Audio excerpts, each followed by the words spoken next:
우리 하나님의 말씀 같이 한번 찾아보도록 하겠습니다. 열왕기상 17장 16절 17절입니다. 은혜 받으실 하나님의 말씀 열왕기상 17장 16절 17절 우리 같이 한번 읽어보겠습니다. 여호와께서 엘리야를 통하여 하신 말씀같이 통의 가루가 떨어지지 아니하고 병의 기름이 없어지지 아니하니라. 이 일 후에 그 집 주인 되는 여인의 아들이 병들어 증세가 심히 위중하다가 숨이 끊어진지라. 아멘. 우리 옆에 분들 앞뒤 분들 한번 보시고 우리 반갑게 우리 인사 나누시도록 하겠습니다. 잘 오셨습니다. 은혜 많이 받으세요. 네.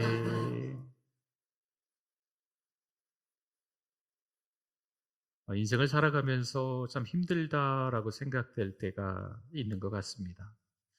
너무 힘들고 너무 고달퍼서 견딜 수 없는 고통이다. 이렇게 생각될 때가 간혹 우리에게 또 찾아오기도 하는 것 같아요. 이게 위기죠, 위기. 그 옛날을 좀 한번 우리 어른들이 좀 떠올려 보시면 전쟁의 여러 격병기를 지나오면서 크나큰 슬픔으로 나라 전체가 위기였던 때가 있었습니다. 우리나라는 요즘 안전한가 모르겠어요. 지금 세계 여러 나라들이 전쟁 중에 있기도 합니다. 그 나라의 위기들이 참 안타까워요. 우리가 함께 기도해야 될 제목입니다. 쌀한톨이 없어 쫄쫄 굶던 그 보릿고개, 그 가난의 위기 시절을 우리 어르신들이 아마 똑똑히 기억하고 있으시지 않을까 생각합니다. 우리가 살고 있는 이 땅에, 이 지구에 평균 기온이 올라가고 있다는 얘기 들어보셨을 것 같아요.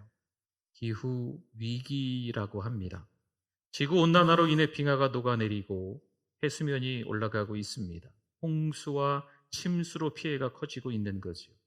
반대로 또 가뭄, 기근으로 허덕이고 있는 많은 사람들이 있습니다. 집중호우로 강물이 불어나기도 하고요. 집중호우가 없던 지역은 해수면 온도가 올라가서 적조 현상과 녹조 현상이 일어나는 일도 있습니다. 어떠실까요? 이런저런 이야기를 드렸지만 저마다 살아가면서 많은 위기를 경험하는 것 같습니다. 이런 위기 가운데 하나님께서 다 벌장을 끼시고 구경만 하고 계실까요? 아니면 하나님이 어떤 또 다른 방법으로 우리를 지키시고 인도하고 계신 건 맞을까요? 시편 37편 23절부터 26절 말씀에 보니까요, 여호와께서 사람의 걸음을 어떻게 하셨다고요? 정하시고 그의 길을 기뻐하시나니 그는 넘어지나 아주 엎드러지지 아니하면 여호와께서 그의 손으로 붙드심이로다. 내가 어려서부터 늙기까지 의인이 버림을 당하거나 그의 자손이 걸식함을 보지 못하였도다. 그는 종일토록 은혜를 베풀고 꾸어주니 그의 자손이 복을 받는도다. 아멘. 시편 37편은 다윗의 시입니다. 다윗의 인생이 우여곡절이 있었어요. 올라갔다 내려갔다가 파란만장했죠. 마치 놀이공원에 롤러코스터 타는 것 마냥 으악 떨어지기도 하고요. 착착착착착착 인생이 꽃길처럼 잘 올라가는 때도 있었고 또 다시 또 떨어지고 이런 시간들이 반복되었는데 37편에 보니까요, 하나님께서 그의 인생을 정하셨다.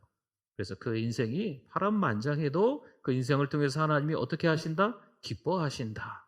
하나님이 종일토록 지켜주셨기 때문인 줄 믿습니다. 다윗만 그럴까요? 아닙니다. 우리의 인생도 하나님이 정하시고 우리의 인생을 통해서 하나님이 기뻐하시는 줄 믿습니다. 인생의 위기가 그렇습니다. 찾아오기는 합니다. 하지만 그때서야 비로소 기적이 있구나. 인생의 위기를 경험하면서 그 기적을 찾아내기도 하는 것 같아요. 그렇다면 그 기적이 보통 때는 없었을까요? 가끔 영화의 한 장면을 보면요, 이 산소 마스크를 쓰고 방독면을 쓰고 살아가는 미래의 어떤 모습을 보여주는 영화인 것 같아요. 생각만 해도 너무 끔찍하지 않습니까? 그렇게 지금의 우리를 돌아보면 들숨 날숨, 이 숨 쉬는 게, 호흡하는 게 너무 은혜죠. 내 마음대로 숨을 쉬고 있다는 것이 너무나 놀라운 기적입니다. 때론 수술을 받고 병상에 누워 있었던 나를 생각하시면 지금 그래도 교회에 오셨다는 게 이것이 참 귀하지 않을까 생각합니다. 그렇습니다. 우리 인생은 마치 기적의 연속과도 같습니다. 그것을 느끼지 못하는 것뿐이지 우리의 일상은 기적이 일어나고 있습니다. 막상 위기가 찾아와서요, 그 기적이 어떤 기적이었는지 하나님이 깨닫게 하시는 경우가 있다는 이야기입니다. 보세요. 하나님을 찾고 하나님을 섬겨야 하는 이들이요, 바알과 아세라를 섬기고 있습니다. 하나님은 엘리야를 보내셨어요. 수년 동안 비도 이슬도 내리지 않을 거라 선포하게 만드셨습니다. 그로 인해 양식의 문제, 가난의 문제가 더 큰 위기로 찾아옵니다. 비가 오지 않으니까 가뭄이잖아요. 기근이잖아요. 먹고 사는 게 만만치 않게 되었다라는 이야기입니다. 오늘 열왕기상 17장 9절 말씀에 보니까요, 너는 일어나, 하나님이 엘리야에게 하시는 말씀이죠.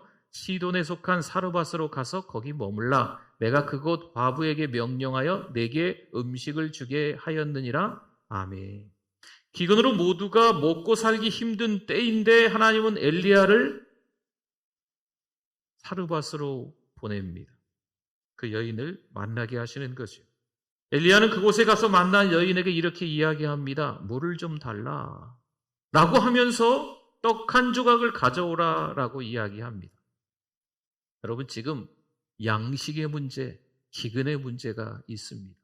가난의 문제, 먹고 사는 게 만만치 않아요. 이 여인에게도 아무래도 좀 사연이 있지 않겠습니까? 12절 한번 볼까요? 그가 이르되 당신의 하나님 여호와께서 살아계심을 두고 맹세하노니 나는 떡이 없고 다만 통에 가루 한 웅큼과 병에 기름 조금뿐이라. 내가 나뭇가지 둘을 주워다가 나와 내 아들을 위하여 음식을 만들어 먹고 그 후에는 죽으리라. 이 여인에게 마지막 가루 한 웅큼, 또 마지막 기름 조금, 이게 전부입니다. 마지막으로 아들과 같이 더불어 조금 떡을 해 먹고, 방법이 없잖아요. 다른 대안을 찾을 수가 없기 때문에 이제는 꼼짝없이 굶어 죽게 생겼다라는 이야기입니다. 성도 여러분, 인생의 위기가 찾아오지만요, 그때 기적이 일어나는 것을 깨닫기 바랍니다. 이 가정은 평소에도요, 어려운 삶을 살았어요. 이렇게 표현해서 좀 미안한데요, 너무 밑바닥의 삶을 살았던 가정이었던 것 같습니다. 그런데 더군다나 기근의 시대가 왔던 거지요. 엘리야 선지자는 하나님의 말씀대로 먼저 나를 위해 떡을 만들라 합니다. 그 후에 너와 내 아들을 위하여 떡을 만들라 하는 거죠. 과연 이 모자에게 그 후 있을까요? 가루 한 움큼, 기름 조금, 마지막으로 떡 한 조각을 만드는 것밖에 없는데 엘리야가 자신을 위해 만들어 달라 이야기합니다. 그러면 그 후에 너희 모자는 떡을 만들어 먹어라 이야기를 하는데 그 후가 과연 있을까요? 15절 16절에 이렇게 말씀이 이어집니다. 그가 와서 엘리야의 말대로 하였더니, 이 여인의 믿음 좀 보십시오. 말대로 하였더니 그와 엘리야와 그의 식구가 여러 날 먹었으나 여호와께서 엘리야를 통하여 하신 말씀같이 통의 가루가 떨어지지 아니하고 병의 기름이 없어지지 아니하니라. 아멘. 현실의 문제가 다급하면요, 하나님의 말씀이 들리지 않습니다. 아무리 하나님의 말씀을 외쳐대도요, 그 말씀이 들려지지 않습니다. 여러분, 정신없이 한 주간을 살다가 때로는 온갖 스트레스를 다 가지고 교회에 오기는 왔어요. 그런데 하나님의 말씀이 잘 들립니까? 여러분, 복잡한 여러 일들이 있으면요, 찬송을 해도 그게 찬송이 안 돼요. 기도를 해도 기도가 안 돼요. 하나님의 말씀이 들려져도요, 그 말씀을 제대로 듣지 못하는 거죠. 사는 게 힘들면 그런 것 같아요. 말도 안 돼. 그렇게 될 수 없어. 믿지 못하겠어. 하나님의 말씀이 비현실적으로 들립니다. 믿지 못합니다. 내가 힘들면 내 고통만 보입니다. 여러분, 믿음을 놓치면요, 위기의 상황만 너무 커다랗게 보입니다. 성도 여러분, 우리 생존의 문제는요, 하나님께 달려 있는 것을 믿으시기를 바랍니다. 당시 아합 왕은요, 기금 문제를 해결할 능력이 없습니다. 다산과 풍요의 바알과 아세라를 숭배한다고 해도 그들이 해결하지 못합니다. 과연 바알이 풍요를 줄까요? 결코 그럴 수 없다는 거죠. 여러분, 이유는 당연해요. 이유는 가짜기 때문에 그래요. 바알과 아세라는 가짜입니다. 먹고 사는 문제가 중요합니다. 양식의 문제, 가난의 문제는요, 위기입니다. 그런데 이 여인의 가정에 차원이 다른 문제가 또 찾아왔어요. 어떤 일이 벌어질까요? 우리 읽었던 17절을 한번 보면 이 일 후에 떡을 계속 먹게 된 거죠. 이 일 후에 그 집 주인 되는 여인의 아들이, 이 여인과 아들이 둘이 살았는데 참 만만치 않은 인생을 살아가고 있었는데 겨우겨우 하나님의 은혜로 이 기근의 문제가, 가난의 문제가 해결된 것처럼 보이는데 이 여인의 아들이 병들어 증세가 심히 위중하다가 어떻게 됐어요? 죽었다는 거죠. 숨이 끊어진지라. 아멘. 보세요. 양식의 문제, 가난의 문제는요, 이제 아무것도 아닙니다. 하나밖에 없는 아들이 죽었습니다. 그렇다면 다른 문제는요, 사치스러운 주제가 됩니다. 여러분, 하루하루 인생을 살아갈 때 걱정할 게 참 태산 같습니다. 직장 문제도 걱정이고, 자식 문제도 걱정이고, 돈 문제도 걱정이고, 건강 문제도 걱정이고, 앞으로 어떻게 살아야 되는가, 10년에는 또 어떻게 살아야 되는가, 이런저런 걱정들로 아주 많이 쌓여있는 우리의 모습들을 볼 수가 있습니다. 그런데 혹여나 만약에 안타깝게도 그 가정 식구 중 누구 한 명이 중병에 걸렸다면, 고칠 수 없는 어떤 암에 걸렸다면, 여러분, 지금까지 걱정했던 것들이 걱정으로 남아 있을까요? 신경도 안 씁니다. 물론 그 걱정들이 사라진 건 아니겠지만 그 걱정은요, 지금 가족 중에 누가 중병에 걸렸기 때문에 다 멈춰버립니다. 걱정했던 게 다 스탑! 더 이상 걱정할 이유가 없어요. 가장 큰 걱정거리가 생겼기 때문인 거죠. 여인은 엘리야에게 이렇게 말해요. 내 아들을 죽이려고 이곳까지 오셨습니까? 죽음 앞에서는요, 통곡만 있을 뿐입니다. 이보다 더 큰 위기는 없습니다. 엘리야가 하나님께 부르짖어요. 뭐라 어떻게 말하면서 행동하면서 막 부르짖는데 한마디로 말하면 살려달라는 거죠. 하나님께. 제발 이 아이를 살려주십시오. 성도 여러분, 죽음의 문제에 대한 답은 하나님께만 있는 줄 믿습니다. 생명의 주권이 누구에게 있다고요? 하나님께 있습니다. 우리 인생의 주도권을 가지고 있는 건 내가 아니고 하나님께서 가지고 계신 거예요. 우리는 저마다 살아가는 이유가 있다고 말하네요. 어떤 분은요, 살기 위해 먹는답니다. 어떤 분은 먹기 위해 산다고 합니다. 꿈이 있어 꿈을 먹고 산다고 하는 분도 있습니다. 돈 벌려고 산다고 하는 분들도 있습니다. 권력을 쫓아가며 사는 분도 있겠죠. 자식 때문에 산다고 이렇게 이야기하는 분들도 있습니다. 등등등등. 저마다 사는 이유가 참 다양한 것 같습니다. 하지만 오늘 이 여인의 가정을 통해 우리가 뭘 깨달으면 좋을까요? 여러분, 죽음은 끝이 아닙니다. 죽음 앞에서 인생의 주도권을 잘 생각해 보셔야 할 때인 줄 믿습니다. 여러분, 돈이 답이 아니에요. 권력이 돈이 아니에요. 답이 아니에요. 자식이 답이 아닙니다. 성공이 답이 아닙니다. 답은 하나님께 있는 줄 믿습니다. 하나님과 함께하면 죽음도 절망이 아닙니다. 물론 죽지요. 누구나 다 죽겠죠. 그래도 예수님을 믿는 자는 부활하는 줄 믿습니다. 이것이 부활신앙입니다. 엘리야는 기도의 사람입니다. 위기의 시대로 말미암아서 엘리야를 무릎 꿇게 만드는 거죠.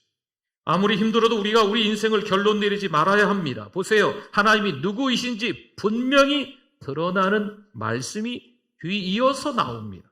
24절 한번 볼까요? 여인이 엘리야에게 이르되 내가 이제야 당신은 하나님의 사람. 아니, 갑자기 이 여인이 왜 이런 얘기를 하게 됐을까요? 아들이 살아났습니다. 내가 이제야 당신은 하나님의 사람이시요 당신의 입에 있는 여호와의 말씀이 진실한 줄 아노라 하니라. 아멘. 여인의 반응입니다. 물론 우리가 가정에서 영적 외로움을 가지고 신앙생활할 때가 있어요. 가족들이 아무도 안 믿는 거지요. 혼자 교회 다니는 거예요. 혼자 예수님 믿는 거예요. 얼마나 외로운지 여러분 아시잖아요. 남편도 안 믿고 자식들도 안 믿어요. 내가 교회 가는 거 누가 좀 가라 마라 뭐 이렇게 이야기도 안 해요. 신경도 안 써요. 관심도 없는 것 같아요. 또 심하면 반대까지 하는 분도 가족 중에 있을 수 있습니다. 외롭지요. 여러분 이런 걸 영적 외로움이라고 하는 거예요. 때론 직장에서 눈치 보며 신자임이 잘 드러나지 않습니다. 사방팔방 내 직장 주변에 있는 직장 동료들이 다 예수 안 믿는 사람인 거죠. 얼마나 힘드시겠어요. 신자가 왜 도대체 가정과 직장에서 조롱을 받을까 한번 생각해 봅니다. 삶으로 신자임이 잘 드러나지 않기 때문입니다. 어찌 보면 가짜 신자처럼 가정에서 보이고 가짜 신자처럼 직장에서 보이기 때문입니다. 교회에서는 천사처럼 말하고 행동합니다. 누가 봐도 하나님의 사람인 것이 틀림없어 보입니다. 그런데 직장에서 안 그런 거죠. 가정에서 안 그런 거죠. 성도 여러분, 진짜 예배를 드리실 수 있기를 바랍니다. 진짜 찬송을 하는 거죠. 진짜 기도를 드리는 거죠. 진짜 하나님의 말씀을 듣고 나에게 하시는 말씀, 레마의 말씀을 듣고 아멘 화답할 수 있기를 바랍니다. 여러분, 진짜를 자꾸 붙여갖고 좀 이상하긴 한데 정말 진짜 신앙이 되는 게 중요해요. 진짜 예배는 우리 삶을 바꿉니다. 진짜 은혜 받으면요, 은혜 받은 한 사람이 그 믿음이 바뀌는 거예요. 그리고 주변이 바뀌는 거죠. 안타깝지만 가짜 신자가 분명 우리 가운데 있습니다. 요즘 사이비가 많잖아요. 사이비가 문제가 아니래요. 사이비 신자가 교회 안에 있는 게 문제랍니다. 누가 봐도 교회를 오는 것 같은데, 누가 봐도 찬송하고 기도하고 예배 드리는 것처럼 보이는데 마음은 딴 데가 있는 거죠. 자기만의 어떤 신앙의 노하우가 있어서, 자기만의 어떤 신앙의 칼라가 있어서 뭐 교회고 목사고 뭐 신자고 뭐 다 필요 없는 거예요. 나는 내 길을 가련다. 자기 기준에서 교회들을 비방합니다. 목회자들을 헐뜯는 거죠. 신자를 좀 비참하게, 나만 믿음 좋고 주변에 있는 신자들은 다 엉망인 거죠. 여러분, 그러는데요, 그렇게 하다가 안타깝게도 사람만 너무 쳐다보다가 자기가 상처받는 경우가 있어요. 그래서 교회는 오는데 교회 안에 갇혀 있는 거죠. 성도의 교제도 어렵고 예배도 드리기가 어렵고 참 힘들게 보내는 그런 장면들을 경험하는 것 같아요. 너무 안타깝습니다.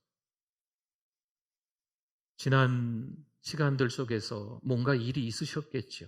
10년 전에 일이 있으셨는지, 아니면 20년 전에 일이 있으셨는지, 뭐 신앙생활 하다 보니까 너무 얼렁뚱땅 신앙생활하는 또 어떤 신자의 모델을 봤던지, 이런저런 일로 인해서 교회에 나와서 정말 믿음 생활을 제대로 하는 게 너무 어려운 거예요.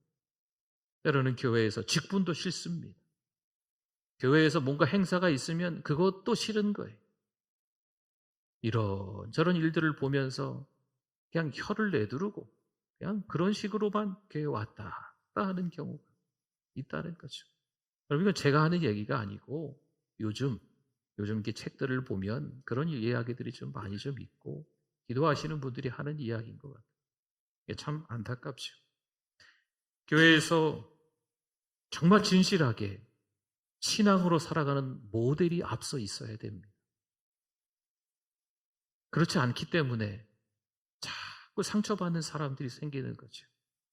저와 여러분들이 하나님 앞에서 회개해야 될 때인 줄 믿습니다. 정말 교회라는 울타리 안에서 믿음으로 잘 산다고 하는데, 여러분 어찌 보면 목사인 제가 또 신자인 우리들이 오래오래 신앙생활한 우리들이 모델이 되지 못하는 거죠. 그럼 하나님 앞에 회개해야죠. 자기 방식대로 신앙에 대해서 이렇게 좀 어느 정도 이렇게 틀을 가지고 있는 분들도 이것도 사실은 조금 바꾸셔야 돼요. 이것도 하나님 앞에 회개해야 될 제목인 거예요. 그러면 교회 안에 있는 우리 모두는 다 회개해야 될 때라는 거죠. 하나님 앞에서 겸손하고 온유하게 신앙으로 살아가야 될 때인 줄 믿습니다. 살다 보니까요, 자꾸 우리 삶에서 하나님이 밀려나는 거예요. 자꾸 기도가 밀려나는 거죠. 찬송이 밀려나는 거예요. 하나님의 말씀이 자꾸 밀려나는 거예요. 말씀보다, 찬송보다, 성령보다 내 생각이 더 앞서는 거죠. 내가 신앙생활에 왔던 어떤 경험이 자꾸 앞서는 거예요. 그러니까 사람을 보게 되는 거예요. 성도 여러분, 사람 보지 마세요. 사람 보지 말고 누구 볼까요? 하나님 바라보실 수 있기를 바랍니다.